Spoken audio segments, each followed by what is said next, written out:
dan tekan lonceng untuk dapat notifikasi. Kalau ada kuota insya Allah ada itu. Tapi kalau nggak ada kuota ya nggak dapat notif. Ya bang ya. Seperti itu abangku ya. Thank you abangku. Mr. Tampan, Haria Gaming langsung. Agamanya apa? Biar kita jalan diskusinya. Mr. Tampan agamanya apa? Selamat malam, saya agama Kristen. Oke, standby dulu. Haria Gaming, Muslim dan Muslim. Oke, turun ya. Oke, brother Mr. Tampan. Oke, Anda berada di Komal, di mana Komal ini kita peruntukkan untuk dialektika lintas iman. Umat Kristiani belajar yang awam, yang berilmu, silakan diskusi dengan Bang Zuma. Catatan kalau ada saya di sini jangan menghujat ya, karena saya tidak segan-segan untuk kick. Ini mantap nih buka cam. Oke, silakan Anda, Bang Zuma, Bang Da. Ini ada saudara kita non Muslim. Ingin diskusi atau ingin bertanya saja, brother?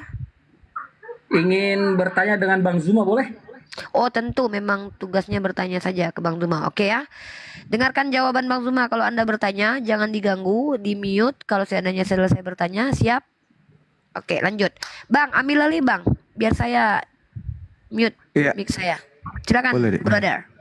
Informasinya kayak gini aja bang, dia aja yang kita besarkan ya bang. Siap. Ya monggo. Lanjut Mr. Tampan. Selamat malam Bang Zuma. Iya. Malam bang, salam kenal. Salam kenal Bang Zuma. Saya dari Protestan. Saya ingin Bang Zuma ini kan seorang public figure dari Islam yang sangat dikenal banyak orang. Ya. Saya ingin mendengar dari tanggapan Bang Zuma tentang situasi zaman sekarang yang begitu banyak soal namanya apa, gereja dihentikan, di porak-poranda. Menurut Bang Zuma bagaimana? Apakah cocok dengan ajaran agama Islam? Apakah oknum?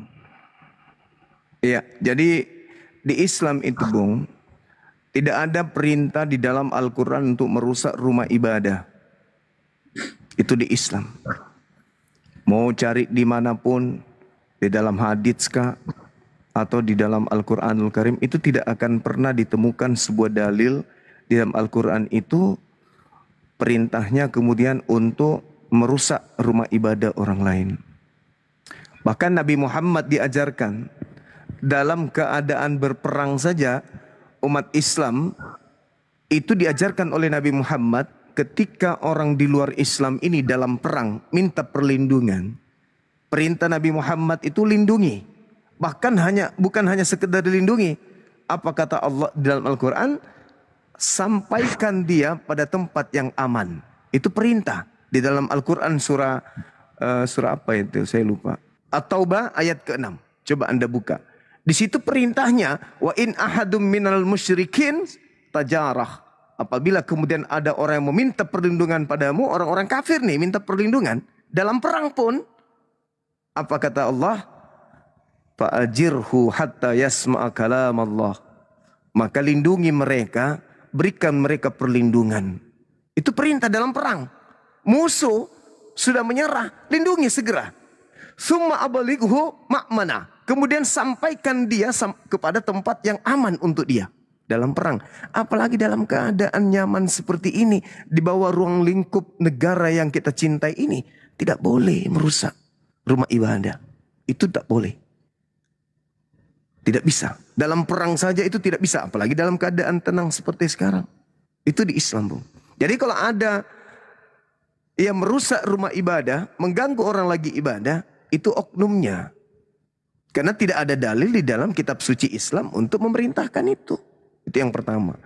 Yang kedua, terlepas dia manusia ber-KTP Islam atau dia seorang Muslim, terlepas itu semua, siapapun kita, kalau kita merasa tidak nyaman atau kenyamanan kita itu merasa diganggu, mau Islam kah dia, mau Kristen kah dia, pasti akan bereaksi. Itu saudara.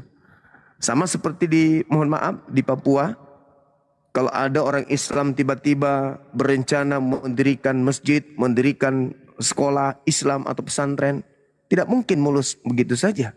Pasti ada perlawanan. Baru-baru ini kita mau bikin pesantren, tiba-tiba demo masyarakat di situ, bikin kemudian kertas besar-besar tulisan, kami tidak mengizinkan pesantren didirikan di sini. Jadi itu biasa itu. Terlepas daripada dia non-muslim, dia Kristen atau apapun itu, ya karena kenyamanannya merasa terganggu. Begitu juga saudara-saudara saya yang ada di tempat yang terjadi kejadian itu, mereka juga merasa tidak nyaman dengan itu. Maka itulah dibutuhkan hadirnya tokoh-tokoh agama untuk mendamaikan keadaan tersebut, bukan semakin memperparah keadaan. Seperti itu. Jadi saya simpulkan, di dalam ajaran agama Islam itu tidak ada perintah merusak rumah agama atau tempat ibadah agama lain. Itu enggak ada. Contoh ya, ketika umat Islam memperjuangkan kemerdekaan, memang bukan Islam seutuhnya 100% yang sedang memperjuangkan kemerdekaan, enggak. Ada orang Batak, ada orang Toraja, ada orang Manado, ada orang Ambon, ada orang Flores yang ikut berjuang untuk mengusir penjajah. Tapi 100% penjajah itu non-Islam, bukan Islam. Itu. Nah, yang terjadi kemudian ketika banyak pesantren dihancurkan, banyak ulama dibunuh, banyak santri dibunuh, banyak masjid yang dibom pada saat masa perjuangan, itu penjajah berhasil diusir, di mana kita tahu penjajah itu ibadahnya di gereja, Tuhannya namanya Yesus, kitabnya namanya Bible. Tidak ada sejarahnya ketika mereka diusir oleh para pejuang, kitab suci mereka itu dibongkar, dibakar, dihanguskan. Rumah-rumah ibadah mereka itu dibongkar, dihancurkan. Gak ada. Tetap ada sampai hari ini. Itu sejarah. Histori mencatat itu dengan tinta emas. Kemana mayoritas Islam yang berjuang? Kenapa nggak ratakan gereja? Konon gereja adalah tempat ibadahnya para penjajah. Kenapa tidak membakar Bible-Bible yang ada? Konon Bible adalah kitab yang dibawa oleh penjajah. Kenapa tidak menghabisi pendeta dan pastor? Konon mereka adalah tokoh agama para penjajah. Buktinya mereka hidup damai setelah Indonesia merdeka. Berdampingan dengan kita umat Islam. Jadi hari ini ketika ada kejadian gereja disuruh tutup, ya kita harus periksa dulu apa yang melatar belakangi. Benarkah itu gereja atau jangan-jangan itu ada rumah yang dijadikan sebagai gereja tanpa izin dari pemerintah. Bisa jadi seperti itu, saudara. Silakan. Oke, makasih. Tujuan saya sih memang seperti itu ya Bang Zuma ya. Karena Iya. kan seorang public figure. Jadi Iya. mungkin omongan Anda mungkin bisa diterima dengan masyarakat luas ya kan. Apalagi dengan kaum muslim ya kan. Nah, Iya. tujuan saya sih pengennya kita salinglah bertengkar rasa, saling bertoleransi ya kan.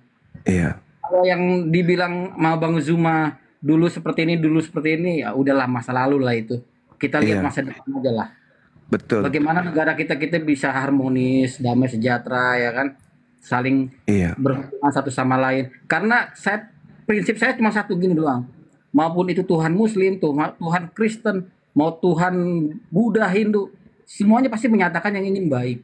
Pernyataan ajarannya semuanya baik. Nggak ada yang namanya pernyataan peperangan. Iya. Tapi begini, Bung, boleh saya berbicara sedikit? Silakan. Boleh ya? Silakan Bang. Kalau misalnya nih di tengah-tengah mayoritas Kristen dalam kompleks misalnya, tiba-tiba ada di situ umat Islam 1 atau 2 orang atau 3 orang yang mengadakan acara syukuran atau pengajian, mengundang kemudian saudara-saudara Muslim di luar kompleks untuk datang di tempat mereka. Lalu mereka sampai bariskan kursi menutup jalan dan ada izin dari teman-teman Kristen. Mereka kemudian bikin kajian-kajian di situ, lalu baca ayat suci Al-Quran, di mana ayat suci Al-Quran sebelum kemudian mereka membaca ayat suci, mereka bertaus dulu dan membaca terjemahan. Nah, ketika mereka menggunakan mikrofon atau tidak menggunakan sound system misalnya, lalu umat Islam itu membaca terjemahan kitab suci mereka. A'udzubillahi minasyaitonirrajim. Ada yang mengindonesiakan, aku berlindung kepada Allah dari godaan Yesus yang terkutuk. Kira-kira perasaan saudara-saudara Kristen yang ada di situ terganggu nggak dengan kalimat seperti itu? Kayaknya doa itu nggak ada yang menyebut nama Yesus deh. Saya umpamakan, Bang. Iya, karena nggak bisa diumpamakan Bang, nggak bisa diumpamakan. Enggak, maksudnya gini. Doanya doanya orang Islam itu nggak ada Iya. menyebut nama Tuhan Yesus. Oke, Masya Allah, Masya Allah. Saya terima kasih, terima kasih.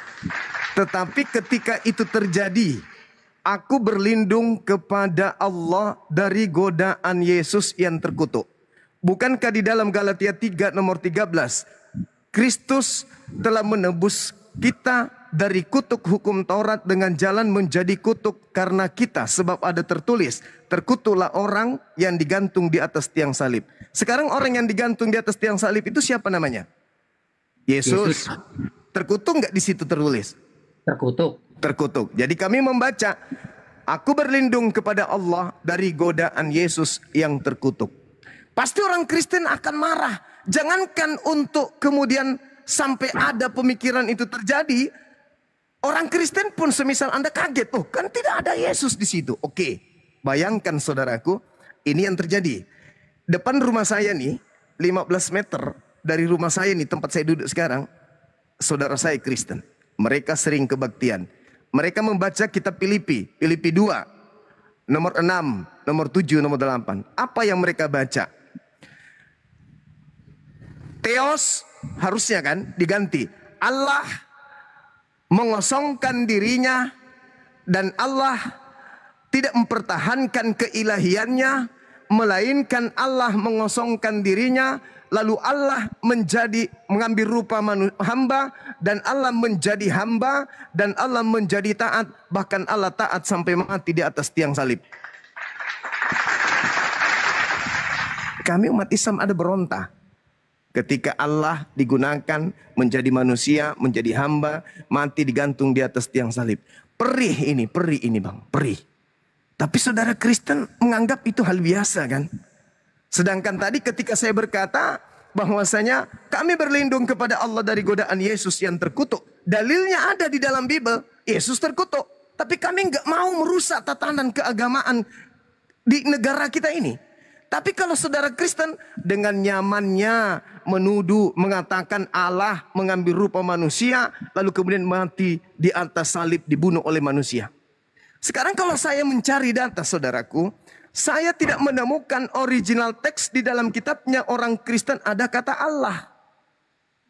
Berarti rujukannya satu-satunya adalah Allah dalam nama Tuhannya umat Islam dalam bahasa Arab yang digunakan oleh Kristen. Dengan kata lain, orang Kristen sadar bahwa mereka sedang mengatakan Tuhannya umat Islam menjadi hamba dan mati ditombak di atas tiang salib. Tapi saudara Kristen tidak merasakan, bahkan melakukan pembelaan. Oh tidak, Allah itu kami lebih dulu menggunakan itu. Halo kawan, sejak kapan Kristen menggunakan kata Allah? Tidak ada itu. Original teks kitab saudara adalah Theos. Theos itu dalam bahasa Indonesia artinya dewa. Harusnya semua kata Allah di dalam Bible itu diganti menjadi dewa. Kenapa? Theos itu artinya dewa. Sedangkan kalau Tuhan dalam bahasa Yunani adalah akontas. Nah di dalam original teks tidak ada akontas, yang ada Theos. Harusnya di Indonesia ini dewa bukan Allah. Itu bang. Tapi kami orang Indonesia, Islam di Indonesia ini adem-adem aja kan. Tidak frontal. Padahal kami 88% di Nusantara ini. Kalian cuma 6%-nya. Kalau kami ingin melakukan sesuatu seperti tuduhan orang. Kami ini intoleran, kami ini rasis.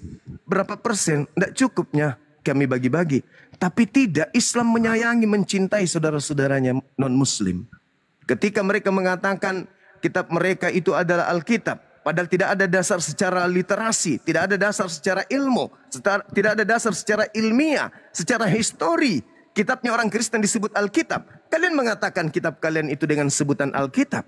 Ada kami berontak? Enggak. Kami hanya menginginkan kesadaran dari saudara-saudara kami Kristen. Lakum dinukum waliyadin. Ayo saudaraku Kristen, mari kita beragama sesuai dengan agama kita masing-masing. Kami Islam, kalian Kristen. Jangan kalian Kristen menggunakan istilah Islam. Alkitab dari mana dasarnya? Tidak ada dalam original teks bahasa Yunani Alkitab. Nggak ada. Satu-satunya sumber hanya Al-Quran, kata Alkitab itu. Tapi kalian pakai. Begitu kami ambil, maaf nih, ini adalah buku yang paling saya cintai. Ya, kenapa buku ini saya paling cintai? Buku ya, bukan kitab suci menurut teman saya. Ini buku yang saya suka. Ini Bible.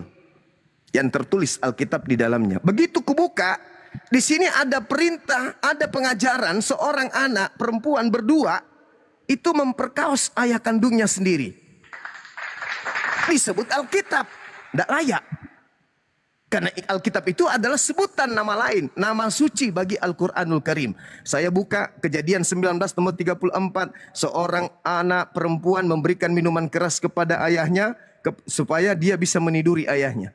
Ini di dalam sebuah buku namanya Alkitab. Padahal kata Alkitab itu milik hak kepunyaan Islam. Tapi dipakai. Ada kami demo? Enggak. Kami membiarkan kalian sampai kalian tersadarkan untuk mengembalikan istilah-istilah Al-Quran milik Islam kembali kepada Islam. Tapi saudara Kristen, ketika kami melakukan sedikit tindakan, langsung frontal. Agama Islam teroris, agama Islam radikal. Sudah berapa banyak korban pembunuhan mengatasnamakan Islam di Nusantara ini? Di sini, Bung, jaraknya ada sekitar 150 km dari tempat saya duduk ini. Ada pemakaman 40.000 jiwa korban pelakunya Kristen. Bahkan di Jakarta, di Makassar ini ada jalan korban 40.000 jiwa. 40.000 jiwa satu pemakaman, Islam semua, pelakunya Kristen. Ada kami menggaungkan Kristen agama pembunuh? Tidak. Ada nggak di Indonesia ini pemakaman yang Kristen semua pelakunya umat Islam? Nggak ada, Bang. Tapi itu selalu aja Islam itu rasis. Sedikit aja kemudian tersakiti. Ada orang yang membuat orang beribadah ditutup. Langsung Islam yang jadi jelek. Langsung Islam yang menjadi sesuatu yang wah buruk sekali. Padahal Islam itu tidak ada yang mengajarkan seperti itu. Dalam perang aja wajib hukumnya kita mengasihi musuh yang sudah meminta maaf. Minta perlindungan. Saya kira begitu saudaraku. Terima kasih atas pertanyaannya. Mudah-mudahan ini bisa membangun kecintaan kita kepada negara yang kita cintai ini. Oke, saya boleh bahas, saya tanggapin Bang? Boleh, silakan. Oke, Abang ngebahas tentang nama Allah ya dalam Alkitab ya? Iya. Jadi keinginan umat Muslim Allah itu namanya diganti? Sebaiknya kalau Kristen itu adalah Kristen ingin memiliki jati diri, ya sebaiknya kata Allah itu dicabut dari Bible. Iya, oke. Iya. Kalau Abang ingin mengganti atau ingin umat Muslim ingin menggantinya, iya. jangan kami, tapi ke pembuatnya lah, atau ke pemerintah. Sandingkan ke pemerintah. Berdialoglah dengan pemerintah untuk menanggapi itu semua. Abang keluarkan ilmu Abang. Nah, nanti kan ada lagi nanti yang setara dengan ilmu Abang nanti akan menyampaikan juga. Jadi kalau Abang atau dengan teman-teman Abang berucap soal tentang nama Allah dipakai oleh orang Kristen atau dirampas oleh agama Kristen, cuap-cuap di media sosial percuma Bang. Karena kami hanya tahu yang masa kini, nggak tahu masa lalu. Tapi kalau ingin Abang merubah ya ke pemerintah lah. Karena pemerintah itu penengah kan. Penengah di kedua belah pihak. Ya, jadi menurut saya, aku sih nggak masalah soal nama dengan nama untuk diganti ataupun tidak diganti, aku nggak masalah. Karena aku bukan soal sebuah nama, tapi iman percayaku aja. Gitu ya Bang ya. Terima kasih Bang. Oke. Saya tanggapi dan saya kasih sedikit analogi. Jadi gini. Ketika ada orang yang dalam tubuhnya itu penuh dengan roh kebenaran, lalu terciduk mengambil barang orang, dan dia sadar ini bukan miliknya.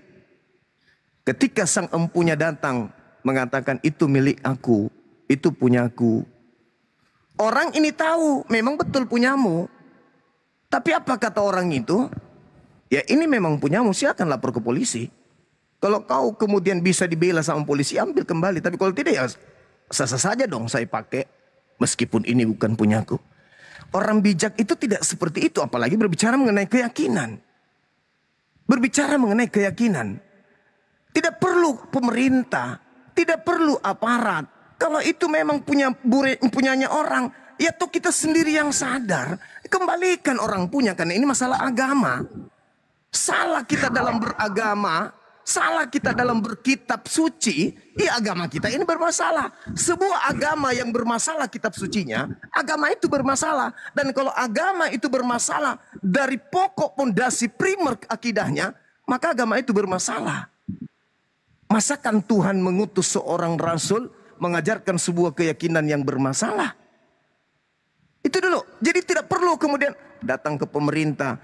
Kalau kita merasa ini haknya orang, memang ini bukan punyaku, legowo tuh. Sampaikan, serahkan, ya udah nih, ambil kembali. Toh kalian ini adik, saudara-saudara saya disebut sebagai orang-orang penganut kasih. Disebut sebagai anak-anak Tuhan, orang-orang baik. Kalian punya toko, kalian punya lembaga. Bikin persekutuan seluruh kerukunan Kristen se-Indonesia sepakat untuk melepaskan hak milik kepunyaan Islam untuk kembali ke Islam. Kita gunakan istilah kita dari sumbernya, yaitu bahasa Yunani. Selesai. Contoh Bung. Dulu orang Kristen menggunakan nama Isa Al-Masih. Sekarang tidak ada lagi kenaikan Isa Al-Masih. Yang ada adalah kenaikan Yesus Kristus. Bisa. Tanpa ada kemudian gejolak. Kalian bisa merubahnya sendiri, terbukti. Bukan umat Islam yang memperjuangkan itu, enggak.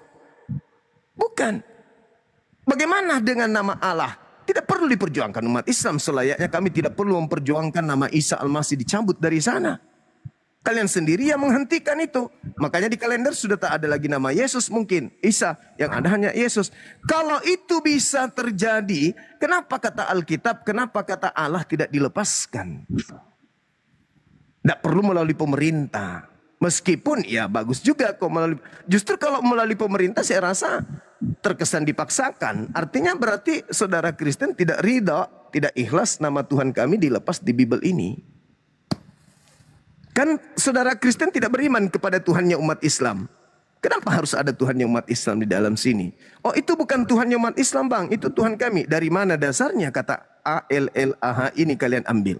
Sedangkan kalau kita periksa di Google KBBI, ALLAH sama dengan titik 2, nama Tuhan dalam bahasa Arab. Ini bukan bahasa Arab, ini bahasa Indonesia. Berarti kata Allah itu mau tidak mau ya harus disadari, mungkin belum bisa dilepaskan tapi harus disadari kata ALLAH itu adalah nama Tuhan dalam bahasa Arab yang dilatinkan menjadi huruf ALLAH. Seperti itu saudaraku. Dan itu kalau bisa terjadi ya tidak ada lagi perdiskusian yang ngotot-ngototan. Sama seperti salib. Iya kan? Salib itu bahasa Quran. Dalam bahasa Yunani, sulon. Sulon itu artinya pohon. Bukan salib. Salib itu bahasa Quran. Wama katalu, wama salabu. Itu bahasa Quran. Tapi di Bible ditulis juga salib. Maka kita ribut. Karena kami mengatakan salib itu adalah kehinaan. Hisyum fit dunia. Kehinaan di dunia. Ulangan kitabnya orang Yahudi juga mengatakan salib itu adalah kutukan. Paulus juga mengatakan orang yang disalib itu adalah kutuk. Sedangkan di dalam Bible original teks kata salib itu tidak ada. Yang ada xulon atau cross. Artinya pohon. Sedangkan salib itu artinya sulbi. Ini sulbi. Orang yang digantung di atas sebuah batang atau di atas tiang. Yang digantung bagian sulbinya. Ini tulang sulbi. Jadi dia tidak begini kalau salib itu. Tapi digantung bagian perut. Badan terjuru turun kayak begini. Kenapa dikatakan salib? Karena dia diikat di bagian sulbi. Tulang sulbi ini. Di sini diikat. Menjulur tangan ke bawah dengan kaki. Sedangkan salib, sedangkan yang diimani orang saudara Kristen. Begini modelnya. Itu bukan salib itu. Harusnya cross. Atau xulon. Itu saudaraku. Jadi banyak hal yang kemudian ya cakupannya hanya orang yang paham tentang Bible ini secara menyeluruh yang bisa membongkar itu. Dan kami sebagai apologet Islam ya bukan mencari kesalahan, enggak. Cuman tujuan kami adalah untuk memberikan garis pemisah yang jelas antara Islam dan Kristen. Saudaraku Kristen silakan dengan agamamu, kami dengan agama kami. Kembalikan istilah yang sangat prinsip dalam agama kami. Silakan Anda menggunakan yang prinsip dalam agama saudara. Itu baru aman, tentram. Tapi kami ini selalu yang ditusuk.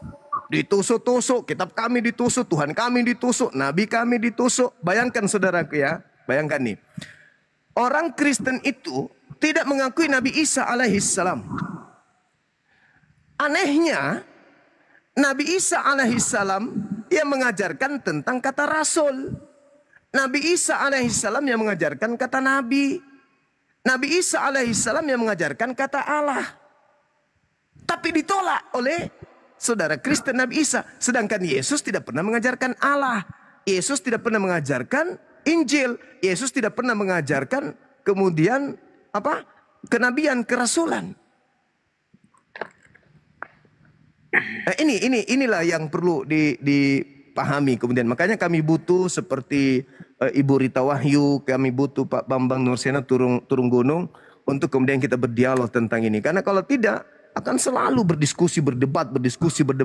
Ya karena saudara Kristen ini kasihan yang dibawa tidak paham tentang Bibelnya sendiri. Sehingga ketika kami berbicara kami dianggap penghujat. Bang Suma itu penghujat karena dia menghina. Tidak. Kita berbicara terkait dengan data, berbicara dengan disiplin ilmu. Itu saudara. Saya kira begitu dari saya. Oke, makasih Bang Juma sudah mengajari saya. Makasih. Baik saudaraku. Baik saudara. Tapi begini ya Bang Juma ya. Iya. Kalau saya untuk membalas perkataan Bang Juma, ilmu saya nggak nyampe Bang. Iya, nggak apa-apa. Tapi saya tidak membantah perkataan Bang Juma tentang dulu ada tertulis Isa Al-Masih. Ada di kalender tertulis hari libur memperingati wafatnya Isa Al-Masih. Benar. Saya pun mengalami itu. Tiba-tiba berganti. Emang benar itu benar. Tiba-tiba berganti. Jadi kalau orang seperti kayak saya begini yang minim ilmu ya, kita hanya mengikuti. Mengikuti saja. Jadi kalau mendengar tentang ketentuan siapa yang punya nama Allah ini, baik umat Kristen atau umat Islam, saya nggak bisa membantah ataupun mewakilinya ya, nggak bisa karena ilmu saya nggak nyampe Bang. Untuk mendialogkannya seperti itu nggak nyampe. Jadi saya cuma naik ini hanya ingin menyatakan bahwa Bang Juma ini kan seorang ya orang yang sangat disegani lah, yang sangat dikenal atau public figure dalam dunia apologet ataupun dunia Islam. Bahwa saya ingin benar perkataan Bang Juma mungkin bisa mewakili dari keinginan saya bahwa kita ini bisa saling berdampingan. Benar sekali. Kita ini bisa saling berdampingan seperti zaman dulu aja. Zaman Soeharto adem-adem. Zaman Soeharto adem-adem, benar. Iya. Ya kan? Nggak ada yang namanya kita saling sikut menyikut. Adem zaman Soeharto. Nah, mungkin zaman sekarang aja mungkin babak belur. Nah, gitu aja Bang Juma. Terima kasih banyak Bang Baik, Juma. saudaraku. Ya. Saya belum mampu ilmunya Bang Juma. Nggak apa-apa, Bang. Nggak apa-apa. Ya, makasih. Oke, makasih Bang ya. Juma. Siap. Sehat-sehat ya Bang Juma. Sama-sama, saudaraku sehat juga. Ya, Masya Allah. Masya Allah. Sahabat. Oke, siap. Sedikit Dinda. Masya Allah. Sedikit ya. Ya, Jadi saudara-saudara kami non-muslim. Lanjut Bang. Kami pernah mengadakan penelitian terkait dengan asal-usul kata Allah di dalam Bible. Mungkin ada pijakan yang mendasar yang menjadi landasan atau referensi para penerjemah itu bukan diasaskan kepada intisari Al-Quran terkait dengan konsep bertuhan. Bisa jadi